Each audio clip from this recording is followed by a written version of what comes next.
O poder do agora. Capítulo 1. Você não é a sua mente. Liberte-se da sua mente. O que quer dizer exatamente por observar o pensador? Se uma pessoa for ao médico e disser: ouço uma voz dentro da minha cabeça, o mais certo é que essa pessoa seja remetida para um psiquiatra. O facto é que, de um modo muito semelhante, praticamente toda a gente ouve constantemente uma voz ou várias vozes dentro da cabeça. É o processo do pensamento involuntário que você tem o poder de travar, embora não o saiba. Monólogos ou diálogos contínuos. Provavelmente já se cruzou na rua com muitas pessoas malucas que falam e resmungam incessantemente consigo próprias. Pois bem, isso não é muito diferente daquilo que você e todas as outras pessoas normais fazem, só que não o fazem em voz alta. A voz comenta, especula, critica, compara, queixa-se, gosta, não gosta e por aí fora. A voz não é necessariamente relevante para a situação em que você se encontra no momento. Provavelmente ela estará a reviver o passado recente ou distante, a ensaiar ou a imaginar possíveis situações futuras. Aqui ela muitas vezes imagina que as coisas irão correr mal ou terão resultados negativos. Chama-se a isso preocupação. Por vezes essa pista sonora é acompanhada por imagens visuais ou filmes mentais. Mesmo que a voz seja relevante para a situação presente, ela interpretará essa situação em termos de passado. É assim porque a voz pertence à sua mente condicionada, que é o resultado de todo o seu historial passado, assim como do contexto mental e cultural coletivo que já herdou. Portanto, você vê e julga o presente através dos olhos do passado e obtém dele uma visão totalmente distorcida. Não é raro que a voz seja o pior inimigo de uma pessoa. Muitas pessoas vivem com um carrasco na cabeça e as ataca e castiga constantemente e lhes suga a energia vital. Ela é causadora de uma tremenda angústia e infelicidade, assim como de doenças. Mas há boas notícias. Você pode libertar-se da sua mente. É a única libertação verdadeira. Poderá começar a dar o primeiro passo já neste momento. Comece por ouvir a voz dentro da sua cabeça, o maior número de vezes que puder.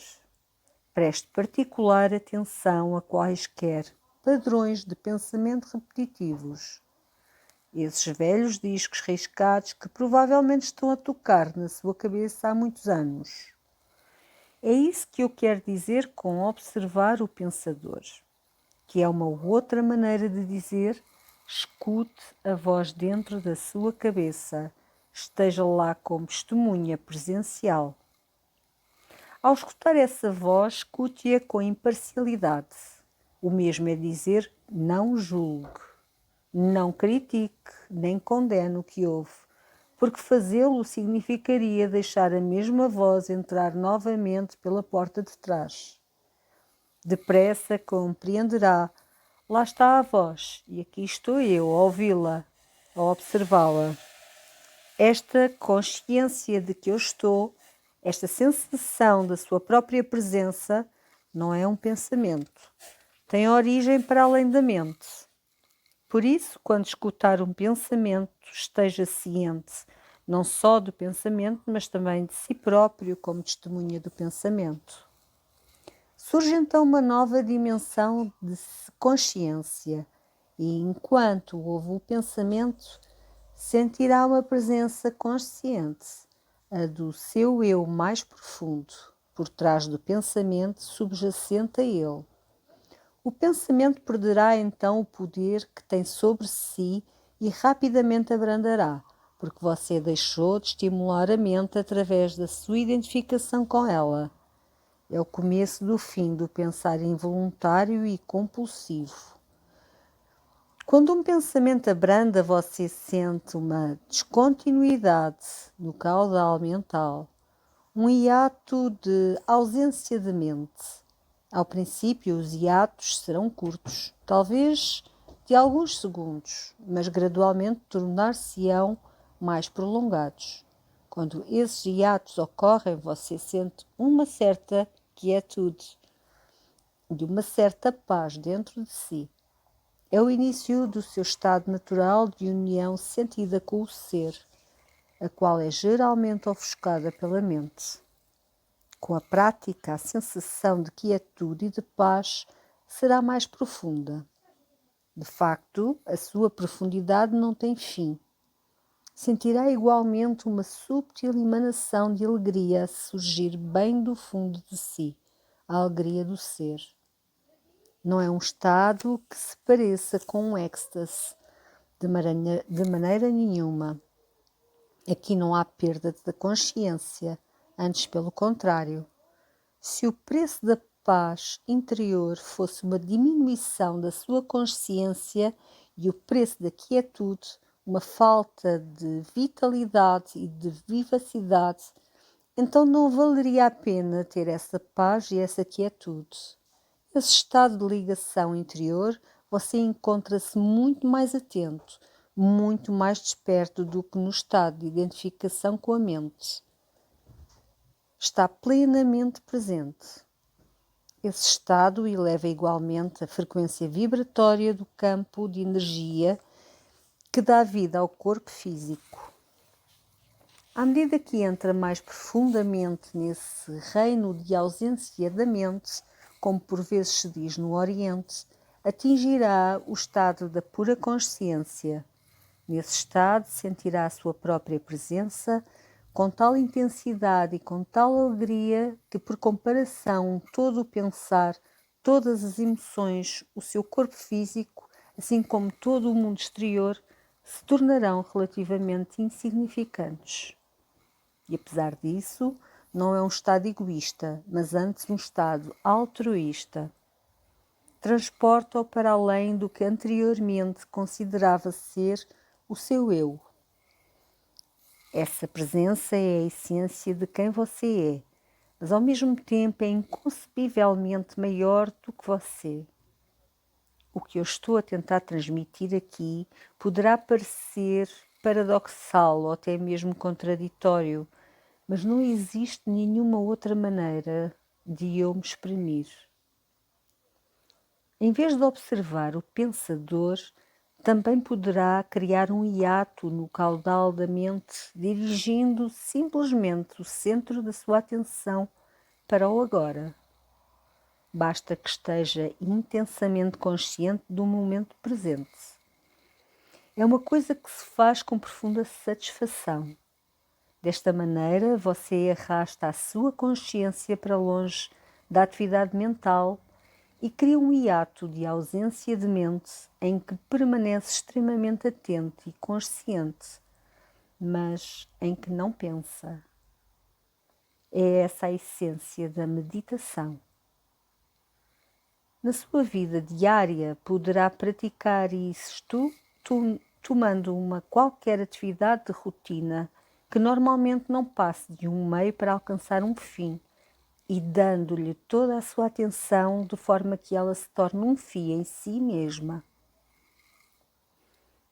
Por exemplo, de cada vez que você subir e descer escadas, em casa ou no local de trabalho, preste muita atenção a cada passo, a cada movimento e até mesmo à sua respiração. Esteja totalmente presente. Ou ao lavar as mãos, preste atenção a todas as percepções sensoriais associadas a essa atividade. O ruído e a sensação da água, o movimento das mãos, o aroma do sabonete, etc. Ou ainda quando entrar no seu carro, depois de fechar a porta, faça uma pausa de alguns segundos e observe o fluir da sua respiração. Tome consciência da sensação de presença silenciosa, mas poderosa que daí resulta. Existe um critério certeiro pelo qual poderá avaliar o seu sucesso com esse exercício o grau de paz que sentirá interiormente. Portanto, o passo mais vital na sua jornada rumo à iluminação é este: aprenda a deixar de se identificar com a mente. Sempre que criar um hiato no caudal da mente, a luz da sua consciência tornar-se-á mais forte. Talvez um dia de consiga sorrir perante a voz da sua cabeça, como sorriria perante as traquinices de uma criança. Significa isso que você deixou de levar o conteúdo da sua mente tão a sério, uma vez que a sua sensação de identidade não depende dela. Iluminação e elevar-se acima do pensamento. Pensar não é essencial para sobrevivermos neste mundo? A sua mente é um instrumento, uma ferramenta. Existe para ser usada numa tarefa específica e quando essa tarefa termina, põe-se de parte. Assim sendo, eu diria que cerca de 80 a 90% do pensamento da maioria das pessoas é não só repetitivo e inútil, mas devido à sua natureza disfuncional e muitas vezes negativa, é também muitas vezes prejudicial. Observe a sua mente e verá que isto é verdade. Provoca uma perda considerável de energia vital. Esta espécie de pensamento compulsivo é, na realidade, um vício. O que caracteriza um vício? Muito simplesmente isto: você deixa de sentir que tem a opção de parar. Parece ser mais forte do que você e dá-lhe igualmente uma falsa sensação de prazer, prazer esse que invariavelmente se transforma em dor. Por que motivo seríamos nós viciados em pensar?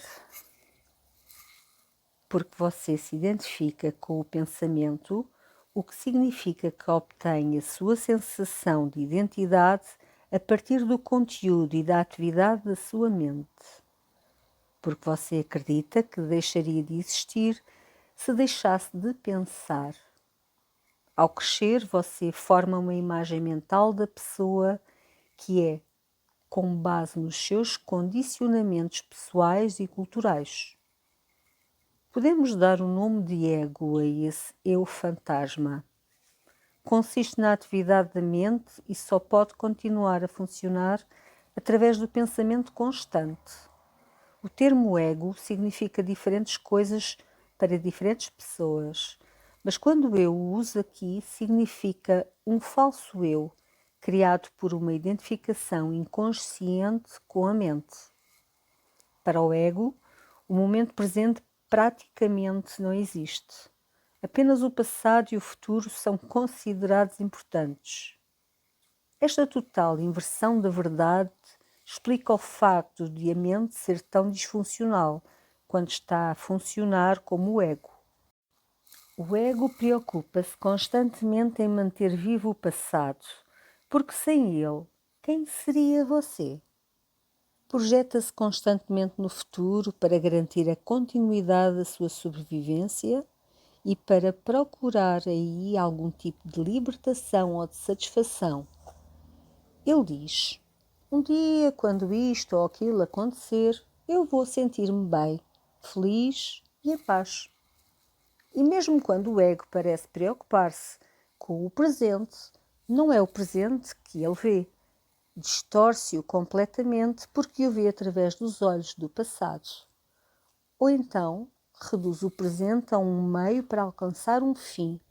Fim esse que fica sempre no futuro, que a mente projeta. Observe a sua mente e verá que é assim que funciona. O momento presente possui a chave para a libertação. Para você, mas você não poderá descobrir o momento presente enquanto você for a sua mente. Não quero perder a minha capacidade de analisar e discriminar. Não me importaria de aprender a pensar de maneira mais clara, mais concentrada, mas não quero perder a minha mente. A capacidade de pensar é a coisa mais preciosa que possuímos. Sem ela, seríamos apenas uma outra espécie animal. A predominância da mente não passa de um patamar na evolução da consciência. Precisamos de chegar ao patamar seguinte agora, urgentemente. De outro modo, seremos destruídos pela mente, que se terá transformado num monstro. Falarei disto em pormenor mais adiante. O pensamento e a consciência não são sinónimos. O pensamento não passa de um pequeno aspecto da consciência. O pensamento não pode existir sem a consciência, mas a consciência não precisa do pensamento. A iluminação significa elevar-se acima do pensamento e não descer a um nível abaixo do pensamento, ao nível de um animal ou de uma planta. No estado de iluminação, você continua a utilizar a sua mente e a pensar sempre que necessário, mas falo-á de uma maneira muito mais concentrada e eficiente do que anteriormente. Utilizá-la-á principalmente para fins práticos, mas ficará livre do diálogo interior involuntário e conhecerá a quietude interior. Quando usar a sua mente e particularmente quando for necessária uma solução criativa, você oscilará frequentemente entre o pensamento e a quietude, entre a mente e a ausência de mente. A ausência de mente é a consciência sem o pensamento. Só dessa maneira é possível pensar-se criativamente, porque só dessa maneira o pensamento terá poder. O pensamento, por si só, quando deixa de estar ligado ao reino muito mais vasto da consciência, torna-se rapidamente estéril, insensato e destrutivo. A mente é essencialmente uma máquina de sobrevivência. Atacar e defender-se de outras mentes, reunir, armazenar e analisar informações. É nisso que ela é boa, mas não é de maneira nenhuma criativa. Todos os verdadeiros artistas, quer o saibam, quer não, criam com base na ausência de mente, na quietude interior. Só posteriormente é que a mente dá forma ao impulso criativo, à inspiração. Até os grandes cientistas dizem que os seus sucessos criativos aconteceram num momento de quietude mental. O resultado surpreendente de um inquérito feito a nível nacional junto dos mais eminentes cientistas americanos, entre os quais Einstein, tendo em vista descobrir os respectivos métodos de trabalho, foi o de que o pensar desempenha unicamente um papel secundário na fase breve, mas decisiva, do ato criativo em si. Por isso, eu diria que a simples razão pela qual a maioria dos cientistas não é criativa não é por não saber pensar, mas por não saber como parar de pensar. Não foi através da mente, através do pensamento, que foi criado e é mantido o milagre que é a vida na Terra ou no seu corpo. Existe claramente uma inteligência a reger este processo, que é de longe maior do que a mente.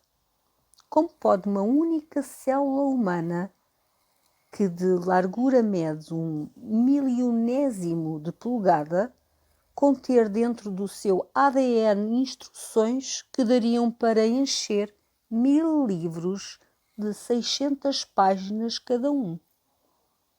Quanto mais aprendemos sobre o funcionamento do corpo, mais compreendemos quão vasta é a inteligência que o rege e quão limitado é o nosso conhecimento.